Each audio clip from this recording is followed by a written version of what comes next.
the NOAA weather radio warning device.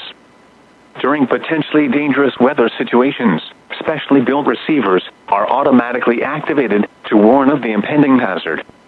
Tests of these receivers normally are conducted by the National Weather Service every Wednesday around noon. When there is a threat of or existing severe weather in the area on Wednesday, the test is postponed until the next good weather day.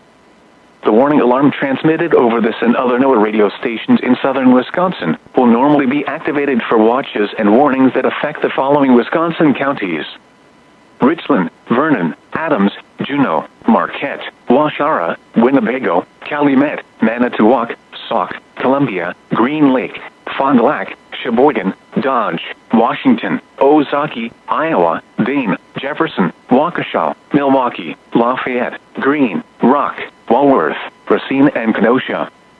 And the following Illinois counties: Stevenson, Boone, Winnebago, McHenry, and Lake, and all adjacent coastal waters of Lake Michigan.